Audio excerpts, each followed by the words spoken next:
Hello everybody, welcome back to our YouTube channel. Today we're gonna have a very nice story against the storm review. This is the perfectly chaotic city builder. Well, this isn't the game of the year article, but in the video, so I'm writing. From its earliest iteration in early access to its full release now, Against the Storm become one of my time favorites.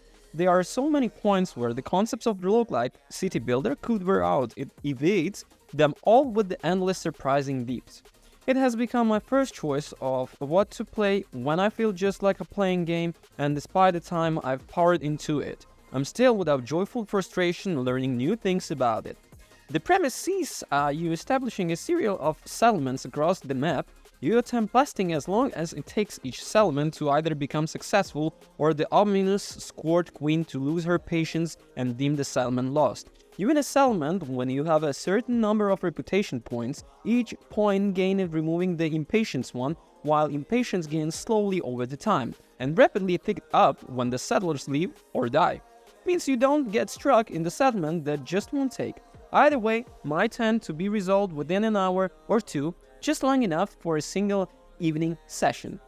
Its elevator pitch is an enchanting one, a city builder without any slong there where you don't wear out your tried and tested strategies, where each session is new and exciting as one before.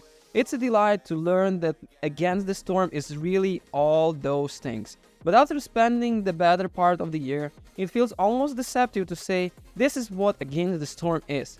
There is so much more to it, offering endless deep of complexity if you want it. In the beginning, it feels like your only job is to try to survive in the face of chaos. You gain reputation by filling the orders, completing glade events, or keeping your settlers happy. But these all require resources that there is simply no guarantee you have or have the ability to craft. Complicated resource pipelines are new to the city builders, of course, but randomness plays an enormous factor in Against the Storm, particularly its journey from easy to learn, difficult master, and other else.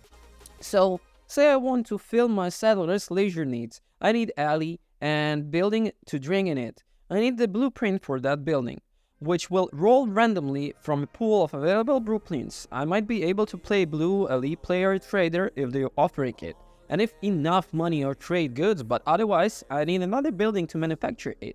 One of the vessels to hold the ale and the either grain or roots to brew. Both grain and roots can be collected in the wild, but I'm lucky I've rolled a farm or herb garden to continuously grow on my own. This sounds like utter chaos, and it can be.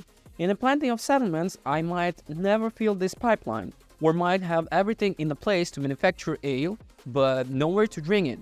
Or maybe a bottleneck of planks preventing me from building the tavern. What changes with time and experience is how you're playing around this. If I have the means of producing ale, but nowhere to drink it, am I able to package it and set it up? No. Alright, no, what? At the point at the embark, there is a great deal of farmable soil. Should I start with a caravan that includes humans who love farming and brewing? It's a thrill to learn how to move from struggling to survive, to synergizing with the unique strength to each settlement. Like when you start off it, one that offers you free coins and the start of each year as the part of unique buff, for example, and then capitalize on that by rolling a corner store that makes trades come more often. In this settlement, at least, it doesn't matter if your ale industry isn't up and running, because your economically is flowing freely. This is helped by the fact that as you spend more time with the Against the Storm, there is a permanent progression aspect. So despite all this time I'm talking about the ale, trying to set up the pipeline, and won't always look the same. As you unlock upgrades that give you a new starting blueprints or the ability to pick the new ember bounces, you get more choices earlier on the session. It's another place where I'd be charmed by Against the Storm balance, because the early game isn't unpleasant and grindy, it's just simpler, and you unlock the ability to make more choices, and you start waiting to engage with more complexity. There are times when you won't want to give your settlers exactly what they want, or when high impatience levels are a good thing. But that's not playstyle you are going to start off with. In fact, it's typically a word map modifier that pushes me into extreming with those playtests to start with. Take a settlement when you can fulfill any royal orders, so that go on as a source of reputation. Then what?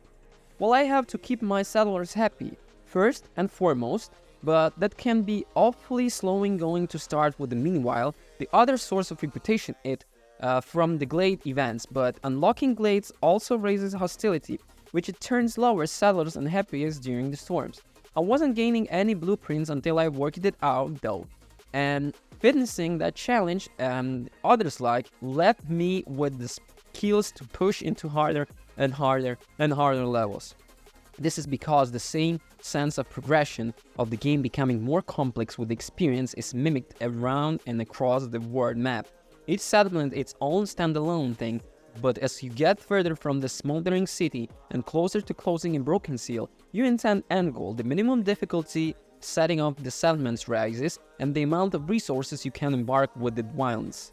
It generously if that you can always set your own reward level. You can always play at the whether difficulty you like, low or high, by embarking with the particular zones. But the pacing of the challenge is incredibly rewarding. I'm not a fan of randoms for its own sake. It actively puts me off when I can feel the game and only want me to grab it with my time and attention. The reason I'm so caught up in Against the Storm is the random elements, and the information it gives you ahead of the time are in perfect balance. Before I embark, I know what the strengths and weakness of the biome I'm entering are, and once I arrive, I know what specific bounces and difficulties are going to shape my long-term plan. The wild swings of fate all happen without the space. The best example of its impact of hostility and the storms, you don't know what your seasonal buffs are before you embark, but do you know before you start building anything? If you know that the level 3 hostility, all my settlers without the complex food have a chance of dying. I can prioritize my food industries long before that would have been a nasty surprise in a few years. There can be things that can be planned around or capitalized, and they are also the cause of many exciting high adrenaline tactical scrambles when my plans haven't pulled through. Well, I failed the settlement recently and I know exactly what mistakes I made, so there is a special room for improvement and upgrading. It's a pleasure to play something where every detail takes you back to the heart of what game excels at. Every layer of Against the Storm reveals something more compelling than the layer above it. When the layer stands as something already deeply interesting in its own right, the impression I have of its own, while equally positive, is so different to that one I had a year ago. As much as Against the Storm has changed throughout the time early access, that more do with what I've learned alongside it than any significant updates. It is one of the most novel and well-crafted city builders I ever played. That one adapts to its players as much as you adapt to it. Surely the results of both well-laid plan and some excellent role against the chaos. Thank you for watching, don't forget to comment and subscribe. Peace.